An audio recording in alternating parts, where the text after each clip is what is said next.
Boa noite, Pai querido, tanto temos a agradecer.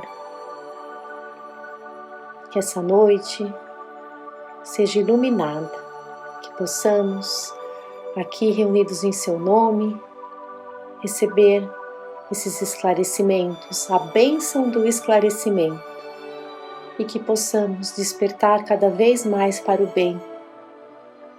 Pai nosso que estais no céu, santificado seja o vosso nome. Venha a nós o vosso reino. Seja feita a vossa vontade, assim na terra como no céu. O pão nosso de cada dia nos dai hoje. Perdoai as nossas dívidas, assim como devemos perdoar os nossos devedores. Não nos deixeis cair em tentação, mas livrai-nos, Pai, de todo mal. Graças a Deus, graças a Jesus.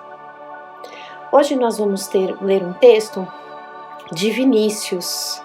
Ele está no livro Nas Pegadas do Mestre. Vinícius sempre nos traz textos muito ricos, interessantes, onde nós podemos refletir sobre a parte moral, tão necessária, né? Essa reflexão, o conhecimento de nós mesmos, o trabalho árduo para eliminar o mal que há ainda dentro de nós. E vamos falar de um deles, que ainda está tão enraizado em nós. O nome da mensagem é Dignidade e Orgulho. O orgulho, né? O orgulho está dentro de nós. Tanto se faz o necessário combate ao orgulho.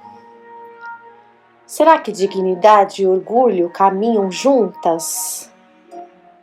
Dignidade, segundo o dicionário, significa qualidade moral que infunde respeito, consciência do próprio valor, autoridade, nobreza.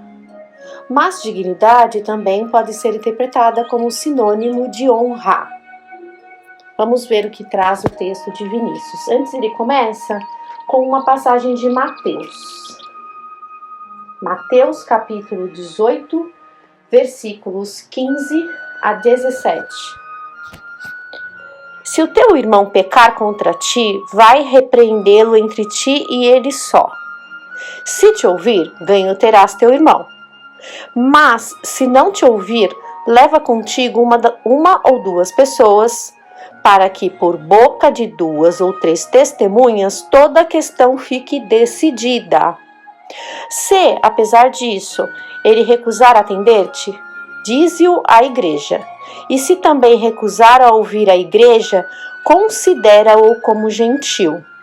Então aqui é a prática do perdão, a prática da indulgência, tanto daqueles que estão ali envolvidos em uma contenda, em uma disputa, quanto daqueles que estão em volta, ali ajudando, né, na reconciliação. Vamos lá. Eis aí quanto esforço manda o mestre, que se empregue no sentido de anular uma desinteligência qualquer, antes que ela assuma o caráter de inimizade, tornando-se em causa de separação. Veja só, tudo que a gente deixa se avolumar, tudo que a gente deixa para depois, né, se agrava. Então, aquilo que é uma questão muito simples de ser resolvida, pode se tornar algo bastante complexo, não é mesmo? Então, um estudante que não estuda por uma provinha simples, ele pode ter ali para frente uma dificuldade, né? Tendo que enfrentar ali uma recuperação, uma prova de dificuldade maior. A mesma coisa se faz nas relações humanas. Então, quando alguém nos comete ali alguma falta ou nos acusa de algo, se imediatamente nós não agirmos ali tentando a reconciliação, a prática da desculpa e do perdão, aquilo pode se tornar algo muito mais grave, como coloca Vinícius, né, assumindo o caráter de inimizade, né, tornando-se em causa de separação, ou seja, as pessoas deixam de se falar, por exemplo. né? Tornam-se inimigos, né? Tornam-se inimigos. E aí a dificuldade é muito maior, né? De uma desculpa, de um diálogo, de uma conversa ali para solucionar um problema, para se entenderem, fica ali um pouco mais difícil, né? Porque quando classificamos uma pessoa como nossa inimiga, primeiro que nós ficamos presos a ela por um laço ali de ódio, de rancor, de mágoa. Queremos vingança e justiça a qualquer custo. Nós não conseguimos encontrar o caminho ali, não que não seja possível, porque o caminho existe, mas eu digo que a dificuldade que nos cega é tanta que a gente não consegue encontrar uma solução. Então a melhor opção, na nossa opinião, na nossa pequenez, é nos afastarmos. Mas nós estamos afastados fisicamente do nosso inimigo, né? Porque mentalmente nós estamos ligados a ele, atacando todos os dias, pensando mal, tramando contra ele, não perdoando. Olha como se avoluma, como fica difícil. Muito vale aos olhos do Senhor a amizade de um irmão, para que nos aconselhe pôr em prática, em prol de sua conservação, todos os meios ao nosso alcance. Então, realmente, quando está tudo bem, aquele que nós consideramos nossos amigos, eles estão junto de nós. Diariamente, nós conservamos essa amizade, essa confiança, né? Nos aconselhamos com essas pessoas que são nossos amigos, mas aqueles que não são nossos amigos, não. Né? Existe uma repulsa, uma aversão. Desmanchar dúvidas, alisar rugas, dissipar essas nuvens que comumente se apresentam no horizonte da vida fraternal ou de relação, antes que essas nuvens degenerem em tormentosa procela. É dever primacial de todo aquele que aspira a seguir as pegadas do Filho de Deus. Olha quanta responsabilidade nós temos. Né? O que nos ensinou Jesus? A nos reconciliarmos com os nossos inimigos enquanto estivéssemos a caminho deles. A perdoar, não 7 vezes, mas 70 vezes 7 vezes. O Cristo foi puro exemplo, puro amor. Ele deixou um legado. E nós conhecemos esse legado, né? Nós somos herdeiros do seu cristianismo, da sua prática de amor, de perdão, de caridade, dos seus ensinamentos. Então, quando nós viramos as costas para eles, nós não estamos cumprindo ali um dever que nós assumimos. E também não podemos dizer que somos na linha, como ele fala, aquele que aspira a seguir as pegadas do Filho de Deus tem que seguir os seus preceitos e não trabalhar de forma contrária. Como que a gente pode ter esse título, entre aspas, né, de cristãos, se nossas ações não são de cristãos? Olha que sério. Para a gente refletir, né? Infelizmente, porém, longe estão os homens de proceder como ensina o mestre. Por quê? Por causa do nosso orgulho, da nossa vaidade, não é? Somos muito orgulhosos ainda, está muito dentro de nós. Então, por mais que a gente se declare cristão, a menor alfinetada, a menor agulhada, a menor contrariedade, né, dispara o gatilho do orgulho. Ele fica ali pulsando em nós. E nós colocamos para fora. Parece-nos que não haveria rusga que não se desfizesse Parece-nos que não haveria rusga que não se desfizesse, nuvem que não se dissipasse. Uma vez posto em prática o conselho do Salvador, os homens, como as nações, viveriam em paz. A terra não se embeberia mais de sangue. O mundo deixaria de ser teatro de homicídios e guerras fratricidas. É verdade. Se nós praticarmos o cristianismo, a verdadeira caridade, o mundo seria equilibrado, né? Teríamos ali um estado de paz. Não teríamos mais tantos crimes, frutos ali do nosso orgulho, do nosso ódio, da nossa vaidade. Mas como se há de procurar o ofensor empregando assim tanto esforço, buscando tantos meios de reconciliação, se tal atitude aparece aos olhos humanos como ato de covardia? Onde está, dizem a uma voz, a dignidade da vítima? Agora então, Vinícius vai começar a falar da dignidade. Aqui, como foi dito no dicionário, a dignidade, ela é sinônimo de honra, quando ele fala, né? Onde está, dizem a uma voz, a dignidade da vítima? É a honra da vítima, né? Fui ferido, fui agredido, fui acusado, eu tenho que defender a minha honra. Isso foi ali criado em nós e a gente aceita esse tipo de coisa. Bastou, como eu disse, uma contrariedade que a gente quer o quê? Justiça, a defesa da nossa honra. A gente fica cego, a gente não percebe mais nada, a gente esquece de Deus, esquece dos planos de Deus, da justiça divina. A nossa visão, quando estamos encarnados, ela é limitada, graças a Deus, né? Que nós esquecemos o nosso passado enquanto estamos encarnados, porque sentiríamos muita vergonha de tantas atrocidades que nós já cometemos no passado, né? Então, que bênção que é a doutrina espírita, que traz ali a questão da continuidade da vida, da reencarnação, que a vítima de hoje pode ter sido o agressor do passado, né? E a justiça de Deus está ali trabalhando para que juntos, novamente encarnados ou encarnados e desencarnados, possamos nos perdoar, né, de forma recíproca um ao outro. Assim raciocina o orgulho humano. Sim, o orgulho, porque não é a virtude, mas as vis paixões que sempre se antepõem, qual pedra de tropeço no caminho que conduz o homem à realização dos seus gloriosos destinos. Isso a que os homens chamam dignidade, e cuja defesa espetaculosa fazem em duelos à pistola, à pena e à língua, é a explosão do orgulho. Nada mais. Então é o que? O resultado do orgulho que está dentro de nós.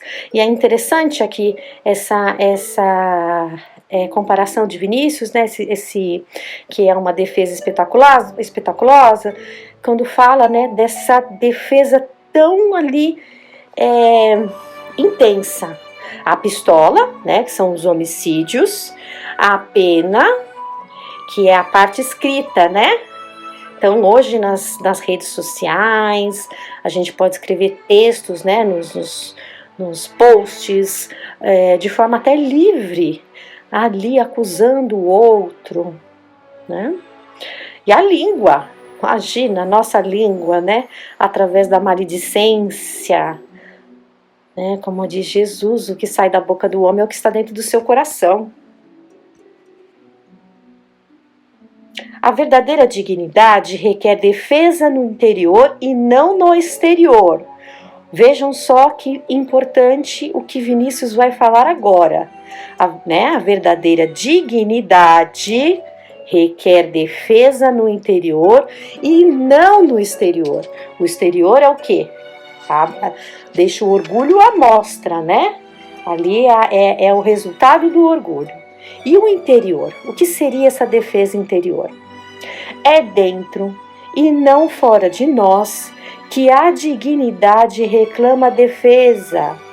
Ninguém pode atentar contra a nossa honra e nosso brio senão nós mesmos. Então é aquilo, o equilíbrio, a paz interior que nós temos que buscar, a elevação moral. O homem não é digno nem indigno, bem nem mal, porque os demais o digam. O homem é digno e bom quando a dignidade e o apuro dos sentimentos constituem predicados de seu caráter. Ele será indigno e mau sempre que realmente existam máculas indeléveis em seu íntimo. Então é aquilo, a opinião do outro. se nada devemos, ou se não somos, como nos acusam, não cometemos nenhum delito, por que nós nos indignamos? Por que ficamos feridos com essas acusações que não têm fundamento algum, criando esses conflitos externos, quando deveríamos ter o quê? Paz interior, trabalhar ali o nosso íntimo, nos burilar. Isso tem fundamento? Eu sou realmente assim? É do coração que vem a virtude como o vício, o bem como o mal. É à luz da consciência que o homem se engrandece ou se avilta. Nesse recesso, nenhum elemento tem ação. O homem que opõe uma ofensa a outra ofensa, que fere ou mata por desforço, age sempre impelido pela tirania das paixões, jamais por princípio de legítima dignidade. Porque aquilo que está, a dignidade verdadeira é a qualidade moral, é a consciência do próprio valor.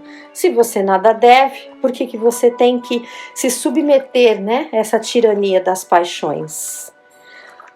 Aquilo que defende é precisamente o que deveria deixar morrer em si, o orgulho. Veja que interessante essa batalha, Quando você alimenta ele e explode e dá resultados, ali com atitudes externas, você está o alimentando. Quando você tem ali o bom combate, a defesa interior que Vinícius fala, você vai fazer o quê? Sufocá-lo, vencê-lo, deixá-lo morrer dentro de si. Vamos agora ver o que é a dignidade segundo Vinícius. A verdadeira dignidade é calma e serena. Tem confiança em Deus e na sua justiça. Esse é o ponto. Como eu disse anteriormente, a gente esquece de Deus nesses momentos, porque nós somos tomados ali, o orgulho ele explode dentro de nós, nos tornamos quase como que animais, Essa que é a verdade. Esquecemos da consciência, da voz da consciência, esquecemos de delegar ao Pai que seus planos se cumpram, de pedir amparo, de pedir proteção através de uma prece, para que esta ou aquela situação se esclareça, de buscarmos nos reconciliar, como foi dito aqui por Mateus, perdoar, praticar a caridade, que é ter paciência, e perdoar, e deixar, relevar, entender o outro. Por que ele está me agredindo? Por que ele está falando mal de mim? Por que ele cometeu esse ato? Ter um olhar ali mais sensível, mais humano, com relação às fraquezas dos outros. É inacessível aos botes do inimigo. Então, a dignidade ela não se abala pelos botes do inimigo. Não pede defesa de fora, porque se sente defendida e amparada sobejamente na força do próprio caráter, do qual faz parte integrante. Então é aquilo, se eu nada tenho a temer, eu tenho um alicerce moral. Preciso somente me equilibrar, não entrar em sintonia com esses ataques. Deixemos, pois, que morra a míngua de defesa o nosso orgulho. Então temos que trabalhar para não alimentá-lo, para que ele morra a míngua. E pratiquemos a sublime doutrina de Jesus Cristo, com respeito a tudo que serve de causa de separação e de odiosidade.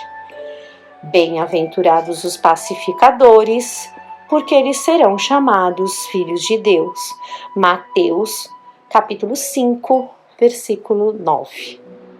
Quanta riqueza, Esse texto para as nossas reflexões, que nós possamos então sufocar esse orgulho e deixar que as nossas atitudes sejam ali mais condizentes com o que nos ensinou o nosso Mestre Jesus.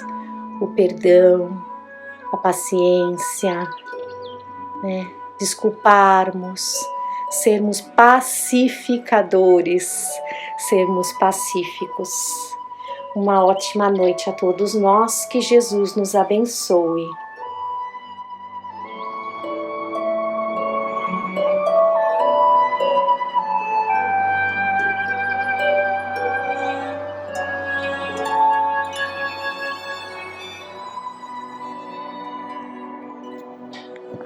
Olá a todos. Hoje nós trouxemos do livro Libertação, que é o livro que tem a psicografia de Chico Xavier pelo espírito de André Luiz. E na introdução do livro tem um capítulo que chama Ante as Portas Livres, que é muito interessante, que traz aqui uma lenda egípcia do peixinho vermelho. Você vai perceber que é uma história bastante simples, né, essa lenda. No entanto, ela traz ali importantes e grandes ensinamentos. Então a lenda nos diz: no centro de formoso jardim havia grande lago adornado de ladrilhos azul turquesa. Alimentado por diminuto canal de pedra, escoava nas águas do outro lado através de grade muito estreita. Nesse reduto acolhedor vivia toda uma comunidade de peixes a se refestelarem, a viver em festas, nédios, satisfeitos, em complexas locas, frescas e sombrias, e elegeram um dos concidadãos de Barbatanas para os encargos de rei, e ali viviam plenamente despreocupados entre a gula e a preguiça. Junto deles, porém, havia um peixinho vermelho menosprezado de todos. Não conseguia provar a mais leve larva, nem refugiar-se nos rios barrentos, nos nichos barrentos. Os outros, vorazes e gordos, arrebatavam para si todas as formas de larva e ocupavam displicentes todos os lugares consagrados ao descanso. O peixinho vermelho que nadasse sofresse. Por isso mesmo era visto em correria constante, perseguido pela canícula, pelo calor muito forte, ou atormentado de fome. Não encontrando pouso no vastíssimo domicílio, o pobrezinho não dispunha de tempo para muito lazer e começou a estudar com bastante interesse. Fez um inventário de todos os ladrilhos que enfeitavam as bordas do poço. Arrolou, listou todos os buracos nele existentes e sabia com precisão onde se reuniria maior massa de lama por ocasião de aguaceiros. Depois de muito tempo, à custa de longas perquirições, de longas investigações, encontrou a grade do escoadouro. À frente de imprevista oportunidade de aventura benéfica, refletiu consigo: não será melhor pesquisar a vida e conhecer outros rumos? Optou então pela mudança. Apesar de macérrimo pela abstenção completa de qualquer conforto, perdeu várias escamas com grande sofrimento, a fim de atravessar a passagem estreitíssima. Pronunciando votos renovadores, avançou otimista pelo rego d'água, encontrando com as novas paisagens, ricas de flores e sol que o defrontavam, e seguiu embriagado de esperança. Em breve alcançou o grande rio e fez inúmeros conhecimentos. Encontrou peixes de muitas famílias diferentes que com ele simpatizaram, instruindo-o quanto aos percalços da marcha e descortinando-lhes mais fácil roteiro. Embevecido, contemplou nas margens homens e animais, embarcações e pontes, palácios e veículos, cabanas e arvoredo. Habituado com pouco, vivia com extrema simplicidade, jamais perdendo a leveza e a agilidade naturais. Conseguiu desse modo atingir o oceano, ébrio, fascinado de novidade e sedento de estudo. De início, porém, fascinado pela paixão de observar, aproximou-se de uma baleia para quem toda a água do lago em que vivera não seria mais que uma diminuta ração. Impressionado com o espetáculo, abeirou-se da baleia mais que devia e foi por ela tragado com os elementos que lhe constituíam a primeira refeição diária. Em apuros, o peixinho aflito orou ao Deus dos peixes, rogando proteção no bojo do monstro, e não obstante as trevas em que pedia salvamento, sua prece foi ouvida, porque o valente cetáceo, a baleia, começou a soluçar e vomitou, devolvendo-o às correntes marinhas. O pequeno viajante, agradecido e feliz, procurou companhias simpáticas e aprendeu a evitar os perigos e tentações. Plenamente transformado em suas concepções do mundo, passou a reparar as infinitas riquezas da vida. Encontrou plantas luminosas, animais estranhos, estrelas móveis e flores diferentes no seio das águas. Sobretudo descobriu a existência de muitos peixinhos estudiosos e delgados tanto quanto ele, junto dos quais se sentia maravilhosamente feliz. Vivia agora sorridente e calmo no palácio de coral que elegera, com centenas de amigos para residência ditosos, quando, ao se referir ao seu começo laborioso, veio a saber que somente no mar as criaturas aquáticas dispunham de mais sólida garantia, de vez que quando o estio se fizesse mais arrasador, as águas de outra atitude continuariam a correr para o oceano. Ou seja, o lugar onde ele vivia inicialmente poderia ser alagado. Os peixes, pensou, e sentindo... o peixinho pensou, e sentindo imensa compaixão daqueles com que convivera na infância, decidiu consagrar-se à obra do progresso e à salvação deles. Não seria justo regressar e anunciar-lhes a verdade? Não seria nobre ampará-los, prestando-lhes a tempo valiosas informações? Não hesitou. Fortalecido pela generosidade de irmãos benfeitores que com ele viviam no palácio do coral, empreendeu comprida viagem de volta. Voltou ao rio, do rio dirigiu seus regatos e dos regatos se encaminhou para os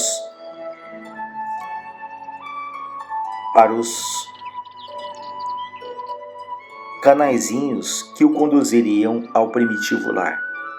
Esbelto e satisfeito como sempre pela vida de estudo e serviço a que se denotava, varou a grade e procurou ansiosamente os velhos companheiros.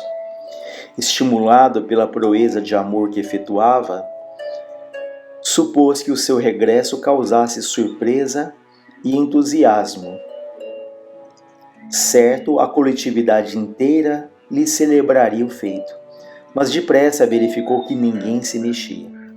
Todos os peixes continuavam pesados e ociosos, repimpados nos mesmos ninhos lodocentos, protegidos por flores de lótus de onde saíam apenas para disputar larvas, moscas ou minhocas desprezíveis. Gritou que voltara a casa, mas não houve quem lhe prestasse atenção, porquanto ninguém ali havia dado pela ausência dele. Ridicularizado, procurou então o rei das guerras enormes e comunicou-lhe a reveladora aventura. O soberano, algo entorpecido pela mania de grandeza, reuniu o povo e permitiu que o mensageiro se explicasse.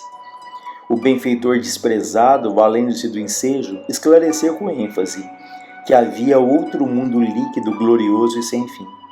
Aquele poço era uma insignificância que poderia desaparecer de um momento para outro.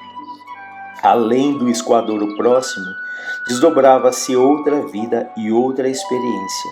Lá fora, corriam regatos ornados de flores, rios caudalosos, repletos de seres diferentes, e por fim o mar, onde a vida parece cada vez mais rica e mais surpreendente. Descreveu o serviço de tainhas e salmões, de trutas e esqualos, deu notícias do peixe-lua, do peixe-coelho e do galo do mar. Contou que vira o céu repleto de astros sublimes e que descobrira árvores gigantescas, barcos imensos, cidades praieiras, monstros terríveis, jardins submersos, estrelas do oceano, e ofereceu-se para conduzi-los ao palácio de coral, onde viveriam todos prósperos e tranquilos.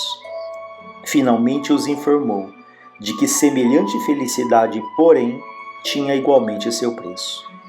Deveriam todos emagrecer convenientemente, deixando de devorar tanta larva e tanto verme nas locas escuras e aprendendo a trabalhar e estudar tanto quanto era necessário para a aventurosa jornada. Assim que terminou, gargalhadas estridentes coroavam-lhe a preleção. Ninguém acreditou nele. Alguns oradores tomaram a palavra e afirmaram solenes que o peixinho vermelho delirava, que outra vida além do poço era francamente impossível, que aquela história de riachos, de rios, de oceanos era mera fantasia de cérebro demente, e alguns chegavam a declarar que falavam em nome de Deus os peixes, que trazia os olhos voltados para eles unicamente. O soberano da comunidade, para melhor ironizar o peixinho, dirigiu-se em companhia dele até a grade do escoamento, e tentando de longe a travessia, exclamou borbulhante: "Não vês que não cabe aqui nenhuma só das minhas barbatanas? Grande tolo, vai-te daqui, não me perturbes o bem-estar. Nosso lago é o centro do universo, ninguém possui vida igual a nossa." Expulso a golpes de sarcasmo, o peixinho realizou a viagem de volta e instalou-se em definitivo no Palácio do Coral, aguardando o tempo. Depois de alguns anos apareceu pavorosa e devastadora seca. As águas desceram do nível e o povo onde viviam os peixes pachorrentos, lentos, vagarosos e vaidosos, esvaziou-se, levando a comunidade inteira a morrer atolada na lama. O esforço de André Luiz, buscando acender luz nas trevas, é semelhante à missão desse peixinho vermelho. Encantado com as descobertas do caminho infinito, realizadas depois de muitos conflitos no sofrimento, ele volta aos recôncavos da crosta terrestre, anunciando aos antigos companheiros que além dos cubículos em que se movimentam, resplandece outra vida, mais intensa, mais bela, exigindo, porém, apurado aprimoramento individual para a travessia da estreita passagem de acesso às claridades da sublimação. Então vejam que essa é uma história bastante simples, mas que traz ali essa saga desse peixinho vermelho, que vivia ali num ambiente onde todos estavam ali acomodados, só preocupados com o descanso, com a alimentação. E esse peixinho ali, mesmo com as limitações dele, com a magreza ali extrema, sendo ridicularizado, sendo abandonado, ele faz um inventário, Ou seja, ele busca exatamente qual é o ambiente que ele vivia, onde estavam ali os buracos, as grades. Trazendo para a nossa realidade, é como se ao invés de nós nos acomodarmos ou ficarmos ali constantemente reclamando daquilo que nós não temos, nós fizéssemos um inventário, um levantamento do que nós temos, onde nós estamos vivendo. Quais são os recursos que a vida, que Deus nos oferece, a bênção de um trabalho material, espiritual, a bênção de uma família, a bênção de uma religião que nos esclarece, a bênção dos amigos, a bênção dos livros. Então, e onde nós estamos? Pensamos sempre onde eu deveria estar, o que eu tenho que fazer. Mas talvez o primeiro passo seria percebermos onde nós estamos e fazermos o melhor com o que já temos nas mãos, no ambiente, no meio onde Deus nos colocou nesse presente momento. Então esse peixinho fazendo o inventário, ele busca ali recursos, ele busca novas possibilidades, não ficando preso às dificuldades que ele trazia. E aí há a descoberta de mundos novos, de novas paisagens, de novas alegrias. Nós temos que sair ali do nosso círculo tão vicioso, presos ali ao passado, às mágoas, à tristeza, às nossas limitações, e termos a certeza, a convicção de que muita alegria nos aguarda se soubermos perseverar, que muito além daquilo que a gente percebe hoje, há muito a ser aprendido, há muito a ser percebido, há muito a ser vivido, para que a gente então, assim como peixinhos, tenha essa convicção. Não, nós já sabemos, mas temos a convicção de que dias melhores nos aguardam, mundos melhores, mas nós temos que valorizar e fazer o nosso melhor e procurarmos momentos de alegria também aqui mesmo na Terra. E aí ele passa a reparar as infinitas riquezas da vida, né? Essa questão da contemplação, de abrirmos nossos olhos, aguçarmos nossos ouvidos, porque se temos tantas lutas, quantas coisas a vida também nos oferece, né? É que mergulhados ali nessas queixas, nas lamentações, a gente não percebe as bênçãos que nos chegam, né? que estão ali do nosso lado.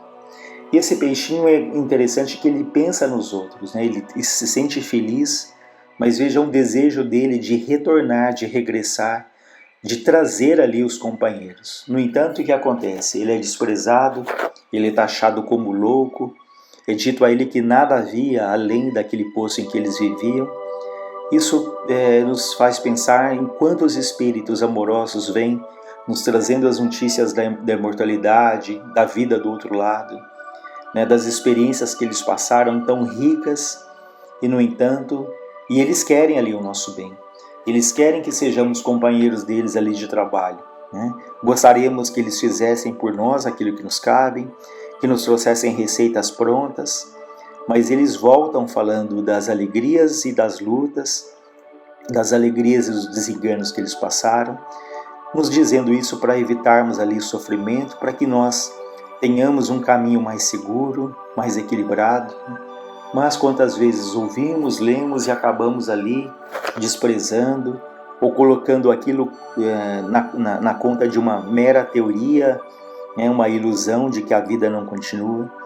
E eles então fazem o papel deles nos alertando. Assim como esse peixinho volta, ele alerta, no entanto ele é desprezado, né? E eles dizem que tudo tem ali o seu preço, né? Que essas grandes alegrias, essa felicidade que um dia nos aguarda, ela exige hoje, né, o nosso esforço, o estudo, a fé, a persistência, a paciência de não desistirmos diante das dificuldades que surgem no caminho, a solidariedade, né, de não dedicarmos a nossa atenção exclusivamente ali ao meio familiar, né, mas estendermos esse olhar ali compassivo, de respeito a todos aqueles que encontrarmos ali na vida, né, a observação, onde nós estamos, o que estamos fazendo, quem nós somos, né, para que, tendo ali uma consciência mais clara de quem nós somos, nós vamos ali trilhar um caminho mais sereno, né, mais claro. Então é muito importante essa observação, esse conhecimento, como Santo Agostinho fala, né, o conhecimento de si mesmo. E também ali a humildade de saber que nós precisamos dos outros, né? Assim como os outros precisam de nós, nós precisamos dos outros. Então essa humildade de reconhecer, né, que tem a nossa cota, o nosso esforço, a nossa parte, mas nada se faz isoladamente, nada se faz ali sozinho, né? E é isso, né? Eu acho que essa lenda traz ali essa mensagem de que muitas alegrias nos aguardam, que a vida ela é repleta de outras possibilidades, de outras realizações que nós ainda não estamos percebendo. Então sempre nas nossas preces peçamos a Deus muita lucidez, muito esclarecimento da nossa mente, do nosso coração, para que nós possamos perceber ali esses caminhos que nos aguardam, né? Essas possibilidades, essas realizações, e que isso demanda, isso pede para cada um de nós então, esse esforço, essa persistência, né? E a certeza de que Deus jamais nos acompanha, né? Que há espíritos amorosos que velam por nós, que vibram por nós, que nos intuem, que nos acompanham, mas que eles esperam que nós façamos ali a parte que nos cabe. Então, que tenhamos olhos de ver, ouvidos de ouvir, muito atentos, né, para pensarmos quais são os caminhos que eu estou seguindo até esse momento, o que precisa ser mudado, o que precisa ser mantido, né, para que nós então deixemos, né, às vezes até algumas escamas como ele, né, essa luta, mas sabendo que lá na frente muitas alegrias nos aguardam. Muitas alegrias nos aguardam se soubermos perseverar. Então, que jamais nos falte a fé, o bom ânimo e essa confiança em Deus. Graças a Deus, graças a Jesus, e que o Pai da vida abençoe a todos nós, a todas as famílias da terra.